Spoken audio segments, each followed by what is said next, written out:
Hello guys, আসসালামু আলাইকুম।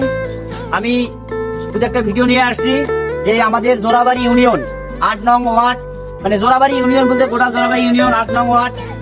আমাদের এখানে যে গত পরশু দিনে যে আমাদের এখানে পাথর আর শিলাবৃষ্টি হয়েছিল, পাথর পানি এবং শিলাবৃষ্টি। তাই এই শিলাবৃষ্টিতে আমাদের জোড়াবাড়ি ইউনিয়ন ৮ নং ওয়ার্ডে সবচেয়ে মনে হয় বেশি ক্ষতি হয়েছে। তাই আমি আপনাদেরকে দেখাতে চাচ্ছি যে দেখেন যে শিলাবৃষ্টিতে আমাদের ৮ নং ওয়ার্ডের যে বাড়ি ঘরগুলো নষ্ট হয়ে গেছে। তাই আমি আপনাদেরকে সরাসরি দেখাচ্ছি, আমার ক্যামেরাম্যানের সাথে আমি আপনাদেরকে দেখাচ্ছি। তো আসেন যে আমাদের এই যে সর্বপ্রথম আমরা এক বাড়িতে আসছি। এই বাড়িতে দেখেন বাড়ি ঘরের অবস্থাগুলো, আর আমি বলতে চাই যে আমাদের এই জিনিসটা, এই ভিডিওটা যেন সবার কাছে যায়, সবাই যেন দেখতে পারে, আর অবশ্যই সবাই শেয়ার করে দিবেন। মূলত আমি যে বাড়িটা আপনাকে দেখাচ্ছি এই বাড়িটার অবশ্যই আপনারা দেখছেন। এখন আমি আপনাদেরকে আরেকটা বাড়িতে নিয়ে যাব, সেই বাড়িটা এখন আপনারা সবাই দেখবেন। আর এই ভিডিওটা দেখে আপনারা সবাই বেশি বেশি করে শেয়ার করে দিবেন। আসেন আমি আপনাদেরকে দেখাই। হ্যালো দর্শক, আমরা যে বাড়িতে আসছি, মূলত আমরা একটা বাড়ি থেকে আরেকটা বাড়িতে আসছি। এখন এই বাড়িতে দেখতেছি যে অবস্থা বেশি খারাপ। এখন আমরা এই বাড়িতে আমরা সুন্দরভাবে এখন দেখবো ঘুরে ঘুরে তার বাড়ির অবস্থা কি, তারপরে তার বাড়ির মালিকের সঙ্গে কথা বলবো যে এই বাড়িতে তারা পরিবার নিয়ে কিভাবে থাকে। অবশ্যই আপনারা ভিডিওটা বেশি বেশি শেয়ার করে দিবেন। আসেন আমার মূলত এই বাড়িটা দেখবো, দেখি বাড়ির কি অবস্থা। হ্যালো দর্শক, দেখেন আপনারা সবাই দেখতে পাচ্ছেন যে এই বাড়ির আসলে এমন পরিস্থিতি। এখন আমরা যে বাড়ির পরিবারের সঙ্গে কথা বলবো, মালিক তার সঙ্গে কথা বলবো যে ওরা কিভাবে পরিবার নিয়ে থাকে। আসেন।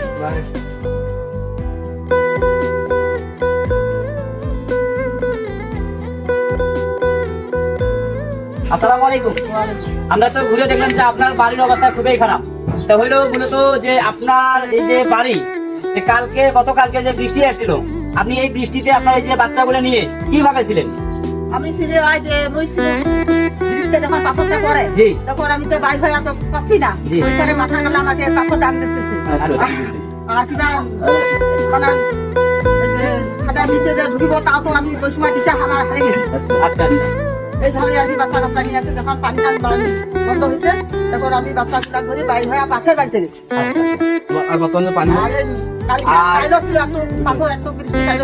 এখন আমি বলতে চাচ্ছি যে এখন আজকে আবহাওয়া সুন্দর দেখা যাচ্ছে, কিন্তু যদি আবার রাত্রে যদি বৃষ্টি আসে তাহলে আপনারা এই যে বাচ্চাগুলো নিয়ে কিভাবে থাকবেন এটা আপনি বলেন। বাচ্চাগুলা হয়তো কিভাবে থাকবো, পাশের বাড়িতে আমাকে যাইতে হবে, এই ঘরে থাকতে হবে না। হ্যালো দর্শক, এখন আপনারা সবাই শুনলেন, আমরা এই বাড়ির মালিকের সঙ্গে সরাসরি কথা বললাম যে এখন এই যে এইগুলা বাড়ির অবস্থাগুলো হয়েছে। এখন আমরা মূলত আপনাদেরকে বলতে চাচ্ছি যে অবশ্যই ভিডিওটা আপনারা বেশি বেশি করে শেয়ার করবেন। আর আমি আরেকটা কথা বলতে চাচ্ছি যে আপনাদেরকে আমি আরেকটা বাড়ি দেখাবো, সেই বাড়িতে আপনাদেরকে আমি নিয়ে যাব। হ্যালো দর্শক, এখন আমরা আরেকটা বাড়িতে আসছি। বাড়িতে দেখতেছি যে খুবই পরিস্থিতি খারাপ। আমরা দেখতে পাচ্ছি যে তার বাড়িঘর ভেঙে সেই টিনগুলা তার আঙিনার মধ্যে রেখেছে। দেখেন যে তার বাড়িঘরের অবস্থা শেষ। আর মূলত আমরা এখন দেখতে পাইতেছি যে তার বাড়ির উপরে সে প্লাস্টিক দিয়ে কিছুটা হলো ইজ্জত রক্ষা করেছে। এখন আমি তার বাসাগুলো দেখাবো আপনাদেরকে, আপনারা সরাসরি দেখবেন। আমরা মূলত যে বাসাতে আসছি এই বাসার এখন দেখা যাচ্ছে যে আসলে সে তার বাড়ির এত অবস্থা খারাপ এখন আমরা দেখতে পাচ্ছি। আর অবশ্যই দর্শক আপনারা ভিডিওটা বেশি বেশি করে শেয়ার করে দিবেন। উপরে একটু দেখেন, ভালো করে দেখলে অবশ্যই আপনারা দেখতে পারবেন যে তার বাড়ির কি অবস্থা খারাপ। এখন আমরা বাড়ির মালিকের সঙ্গে একটু কথা বলবো যে এই বাড়ির মালিকের কি সমস্যা। আমরা এখন এই বাড়ির মূলত মালিকের সঙ্গে কথা বলবো যে আগামী কালকে গতকালকে যে বৃষ্টি হয়েছিল তারা কিভাবে ছিল। হ্যালো, আপনি এখন বলেন যে গতকালকে যে বৃষ্টি হয়েছিল আপনি কিভাবে ছিলেন? কালকে পানি হয়েছে, আমরা ওই রান্নাঘর আছে ওইখানে সবাই যাই এখানে বসে গেছিলাম, ঘুম টুম হয় নাই, পানি এসেছে, পাথর এসেছে, বিছনা ঘরে থিয়া ওই রান্নাঘরে গেছি। কি অবস্থা খারাপ, এবং ঘরত একদমই থাকা না যায়। হ্যালো দর্শক, এখন আপনারা শুনলেন তো যে তার বাড়ির অবস্থা কি সমস্যা হয়েছে। গতকালকে যে বৃষ্টি হয়েছিল সেই বৃষ্টিতে তারা পরিবার নিয়ে ভালো করে ঘুমাইতে পারেনি। তারা মূলত হলো পরিবারে নিয়ে সবাই তার রান্নাঘরে ছিল। আমরা তার রান্নাঘরটা একটু আপনাদেরকে দেখাচ্ছি। আমি এখন আপনাদেরকে দেখাচ্ছি তার রান্নাঘরটা। এখন মূলত হলে এই পরিবারে সদস্য ছিল ওরা 9 জন। এখন 9 জন মিলে এই রান্নাঘরে ছিল। এই রান্নাঘরে তো যে পরিবেশ, যাই হোক যেভাবে হয় হোক, ওরা খুব কষ্ট করে ছিল।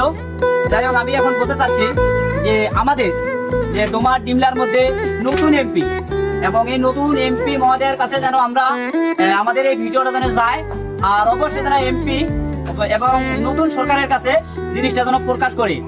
আর মূলত আমি আরেকটা কথা বলতে চাচ্ছি যে আমাদের জোড়াবাড়ি ডোমার ডিমলার মধ্যে যে নতুন এমপি মহোদয়ের কাছে একটা কথা বলতে চাচ্ছি যে যদি উনি একটু কষ্ট করে আমাদের জোড়াবাড়ি ইউনিয়ন এবং 8 নং ওয়ার্ডে একটু ভালো করে তদন্ত নিয়ে দেখে যে এখানে মূলত অনেক পরিবার খুবই কষ্টে জ্বালা যন্ত্রণার মধ্যে আছে।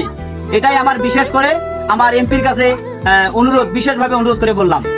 হ্যালো গাইস, আর এই ভিডিওটা আপনাদের কাছে গেলে অবশ্যই আপনারা দেখবেন আর বেশি বেশি করে শেয়ার করে দিবেন।